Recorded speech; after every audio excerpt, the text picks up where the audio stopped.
Bom, hoje a gente vai conversar um pouco aqui a respeito da África e das oportunidades da África e o relacionamento do Brasil. Você que acompanha principalmente aqui o Jornal da Record News, a gente sempre tem dado alguma coisa em relação à África.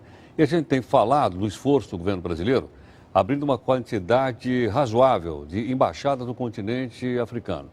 E foi graças a isso que, recentemente, quando o Brasil apresentou a sua candidatura na Organização Mundial do Comércio, o brasileiro foi eleito, como você sabe, e foi eleito grandemente com apoio do continente africano.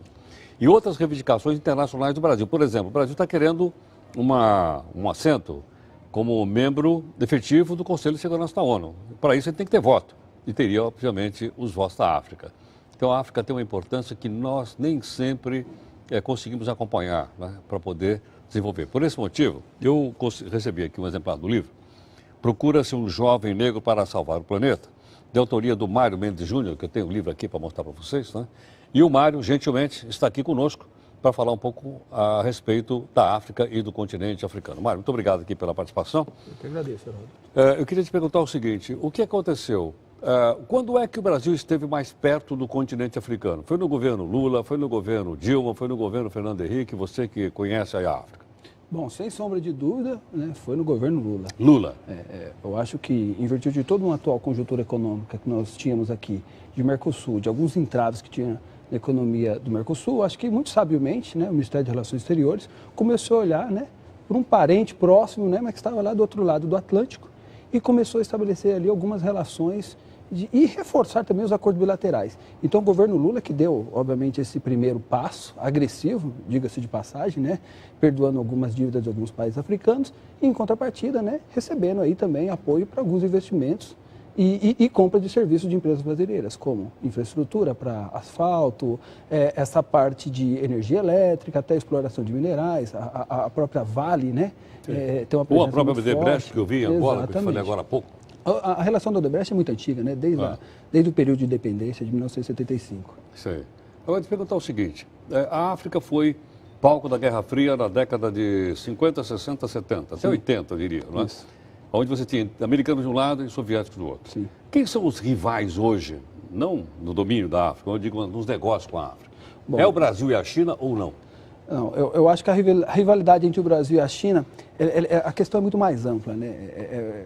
É o que se comenta-se muito, né? Os recursos minerais da África, os recursos naturais da África de uma forma como um todo, eles podem ser uma bênção ou uma maldição para o continente. Isso quer dizer o quê? Os olhos do mundo inteiro estão olhando para a África, eles estão de olho realmente em como pode usufruir daqueles recursos e, por contrapartida também, né, ter todo um desenvolvimento econômico. A África, Brasil e China. O Brasil, historicamente, tem uma relação muito forte com os países africanos, como eu disse, desde 1975, onde foi o período de independência da grande maioria dessas nações, como Angola, Moçambique, entre outras. Em contrapartida, a relação da China, ela não é tão longa quanto a do Brasil. É mais recente. É mais recente, mas só que o modo, os operandes de fazer negócio do chinês é mais rápido. Por exemplo, um empréstimo, um perdão de uma dívida de alguns países africanos com o Brasil. Isso, de fato, demoraria-se no Brasil 12, 13, 14, talvez até 2, 3 anos para você conseguir, junto que o Senado libere o perdão de uma dívida dessa. Ou até mesmo um empréstimo, realmente, para desenvolvimento de algumas nações africanas. Já o chinês faz isso numa dinâmica muito rápida, 3, 4 meses, eles conseguem perdão de dívida, empréstimos, financiamentos. Então, essa dinâmica chinesa de fazer negócio, essa agressividade chinesa, faz com que ela tenha hoje muito mais penetração até do que o Brasil nos países africanos. Quer dizer, ela empresta altos volumes de dinheiro e a contrapartida é o quê? Lógico. Compra de serviços, Claro. de empresas chinesas. Agora, deixa eu te perguntar o seguinte. Os chineses estão lá atrás da matéria-prima, obviamente, uma série delas, você já lembrou aqui, petróleo, urânio, diamante, outras Sim. coisas. A China precisa de alimentos. Os chineses vão desenvolver grandes plantações no continente africano, por exemplo, para comprar menos do Brasil do que eles compram hoje? Sem sombra de dúvida, mas a gente sabe que isso é um passo muito longo. A gente comparar a tecnologia agropecuária chinesa com a tecnologia agropecuária que nós temos aqui no Brasil, em virtude da Embrapa ser uma das líderes mundiais em pesquisas para esse tipo de negócio, a curva vai ser muito mais demorada do que a brasileira. O Brasil tem a grande vantagem, o cerrado africano É muito parecido, né? Tem cerrado africano? Eu sei, na verdade, são as savanas, né? Que as savanas equivalem ao nosso cerrado? Equivale ao nosso cerrado. A condição de clima, a condição de solo, elas são muito parecidas. Com poucas adaptações, você consegue realmente praticar a agricultura que você pratica aqui, lá. Claro que você tem as questões de minas terrestres, hoje menos presente, porque há um trabalho muito grande das nações africanas em eliminar as minas terrestres, mas você tem realmente o Brasil aí, digamos aí, 15, 20 anos na frente dos chineses nesse tipo de tratamento, né, para agropecuária. De tecnologia, né? Claro, e o povo africano precisa comer, e é a população que mais cresce. Já que você falou em povo africano precisa comer, nós estamos falando de uma África de desenvolvimento. Sim. E quando é que essa África de desenvolvimento vai conseguir acabar com a África do atraso, daquelas pessoas que ainda não têm comida na África? Eu acho que os passos, essa última década, ela fez com que realmente a África reduzisse índices de pobrezas muito grandes. Caiu bem? Caiu muito. E de fome também ou não? De fome principalmente. De infraestrutura menos e de fome em algumas regiões até mais. E isso não está ligado ao assistencialismo norte-americano, assistencialismo realmente de programas governamentais para realmente levar assistencialismo. Isso é de fato desenvolvimento. Mas é importante a gente separar, né, o que é a África Central, do que é a África saariana, subsaariana, então, África qual é a Oriental. África que nós estamos falando aqui? Porque eu estou meio perdido. Quando você fala África, eu imagino o continente inteiro. O continente grande são 50 e poucos países, 55 países. A gente está falando da África subsaariana. Subsaariana quer dizer abaixo do Saara. Exatamente. Que vem lá pelo Congo e vai por ali até a África Angola, do Sul. Moçambique, Etiópia, Congo, Ruanda. Posso chamar de África Negra ou não? É África Negra. É África Negra, porque acima o pessoal é escuro, mas não é negro. Isso, exatamente. Já tem traços mais árabes e tal. Tá. Está falando da África Negra. Essas economias, elas são muito fortes. Então, se você pegar a última década, a média de crescimento dela é de 5%. 2010, de PIB. Crescimento do PIB é 5%? Crescimento do PIB é 5%. Em 2010, você chegou ao PIB de 7% na média. E tem um outro item importante, Heródoto. 60% do PIB africano vem do consumo do próprio africano. Ou seja, está desenvolvendo o mercado interno. Está desenvolvendo o mercado interno. Mesmo com a pobreza? Mesmo com a pobreza. Então, você fala, quando que a África vai realmente eliminar esse processo todo de fome? Acho que nenhum economista hoje sabe precisar isso, porque há diversas barreiras ainda a se romper. Mas, certamente, no ritmo que ela tem, eu acho que os próximos 20 ou 30 anos, a gente vai ter uma África muito perto do que foi, de fato, a China 30 anos atrás. Quer dizer, com um boom de desenvolvimento. Com um boom de desenvolvimento muito grande. Eu volto a falar, 60% do PIB é realmente oriundo de consumo interno, uma população extremamente jovem. Eu acho que esse é o maior desafio do continente, né? Como é que ele vai abraçar realmente essa população jovem com educação, com infraestrutura, com comida, alimentação? Então, esse é o maior desenvolvimento. Então, certamente, esse ritmo agora, eu acho que supera os 7%, a gente falar para 2014, 2015, 2016, porque as economias globais que estavam em crise, que estão em crise, né, começam já a mostrar sinais de melhora. Sim. Então, isso, a África, como o Brasil, como as economias emergentes, a gente está dentro dos BRICS, a gente sabe, ela sofre esse reflexo de crescimento. Então, certamente, a África hoje, ela tem governos mais maduros, mas não dá para a gente enxergar governo africano da forma que a gente enxerga o governo brasileiro. Peraí. Qual é a diferença então, entre enxergar o governo africano e o governo brasileiro? Por exemplo... Nós somos uma democracia e alguns deles não são, é isso? Não, é uma questão um pouco diferenciada. E isso, para mim, foram mais de 15 anos de estudo da África. No começo, isso para mim foi uma coisa muito, muito complexa de entender. Por exemplo, vou te dar um exemplo simples, né? Um presidente africano, quando ele vai na televisão para falar, o país inteiro para. Nós aqui, realmente vai ter um pronunciamento da nossa presidenta, ou de alguma entidade forte do governo, a gente muda até de canal. Então, lá para? Lá para. O presidente vai falar para tudo? A maioria dos presidentes africanos, eles são semideus, ainda são semideus. E alguns estão lá há 20 anos, 30 anos. Estão por uma questão também muito delicada de entender. Então a gente fala, são democracias? São democracias, mas só que a forma realmente de fazer política é diferente. Então, a gente pega Angola, que o presidente está mais de 3 décadas no poder, quase 4 décadas no poder, José Eduardo dos Santos. Por que está esse tempo todo? Então, não é fácil um processo de transição na medida com que você estabeleça uma eleição livre e você ainda tem ali uma situação ainda um pouco não tão tensa como há uma década atrás, mas ainda tensa. Então, o processo, de fato, de uma república democrática para uma democrática consolidada, ainda tem passos ainda a seguir na África. Mas, de fato, esses países que apresentam índices de crescimento bastante agressivos, como Angola, Moçambique, Ruanda, Etiópia, esses são Etiópia, países... inclusive? Etiópia, hoje, ela tem um índice de crescimento bastante acelerado, como esse que a gente está falando. Mas a gente resgata aquela visão da África, claro, ainda... Lógico. Você fala Etiópia, imagina aquela briga com a Abissínia, Da mesma forma que a gente lembra de Ruanda, a gente lembra do genocídio. Fala, 1 milhão de pessoas lá. 1 milhão de pessoas mortas e tal. Mas, de fato, são economias hoje que estão fortes.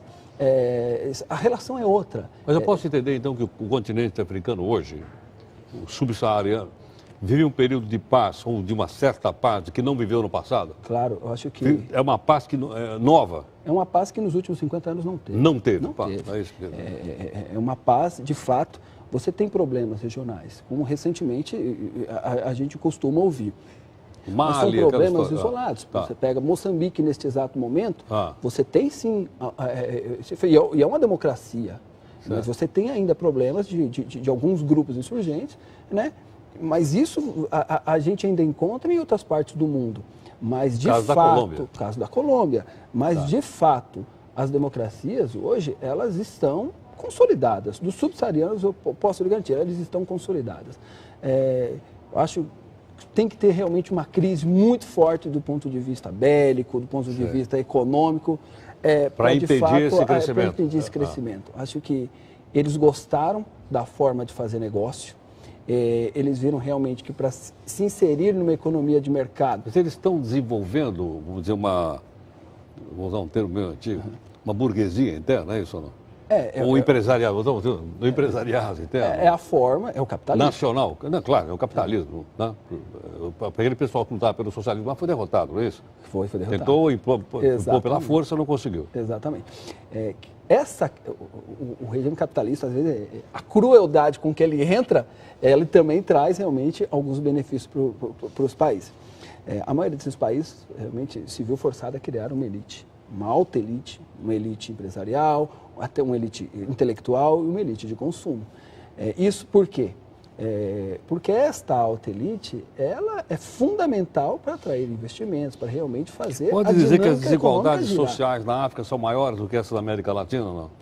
Mas a concentração de riqueza ainda na mão dessa elite é maior do que no continente latino-americano? Deve ser, eu suponho. No latino-americano, sim, mas a gente tem exceções aqui na nossa América Latina, como a própria Bolívia, que está muito próxima e até com índice muito menor de desenvolvimento humano em algumas regiões do que algumas nações africanas. Sim. É claro que aqui a gente está falando de 4, 5, 6, no máximo 8 economias que são realmente fora desse eixo tradicional aqui latino-americano. Mas isso não é exclusividade da África só, não. Acho que tanto aqui quanto na África tem muita coisa que melhorar de IDH ainda. Sem dúvida alguma. Bom, queria perguntar o seguinte, tem um BRIC na África, né, que é a África do Sul. Esse BRIC sul-africano, que é a África do Sul, ele se distingue dos demais ou não?